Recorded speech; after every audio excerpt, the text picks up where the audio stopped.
আজকের গল্প টুনটুনির ও সিংহের চালাকি। এক গভীর জঙ্গলে বাস করত এক ভয়ঙ্কর সিংহ। তার গর্জনে পুরো বন কেঁপে উঠত। প্রতিদিন সে একের পর এক নিরীহ পশু শিকার করত।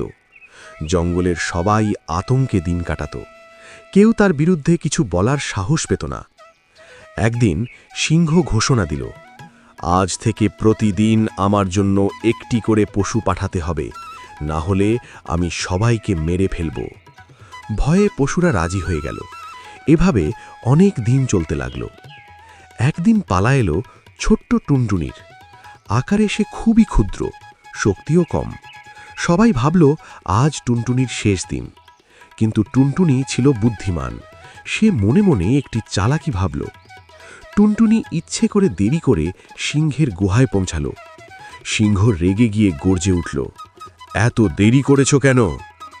টুনটুনি ভয়ে কাঁপতে কাঁপতে বলল, মহারাজ, পথে আসতে দেরি হয়েছে।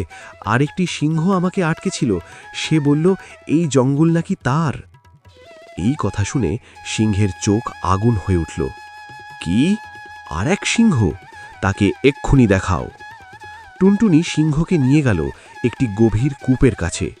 সে কূপের ভেতর তাকিয়ে বলল, ওই দেখুন, সে সিংহ। সিংহ কূপের পানিতে নিজের প্রতিবিম্ব দেখল। তাকে দেখে সে ভাবল সত্যিই আরেক সিংহ আছে। রাগে অন্ধ হয়ে সে গর্জে উঠে কূপের ভেতর ঝাঁপ দিল। সঙ্গে সঙ্গে সে পানিতে ডুবে মারা গেল। সিংহের মৃত্যুর খবর দ্রুত জঙ্গলে ছড়িয়ে পড়ল।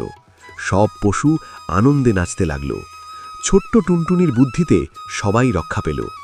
আজকের গল্পের নীতিশিক্ষা হচ্ছে, শক্তির চেয়ে বুদ্ধি অনেক বড়।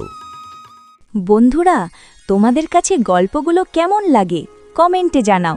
ভালো লাগলে চ্যানেলটি সাবস্ক্রাইব করতে ভুলো না।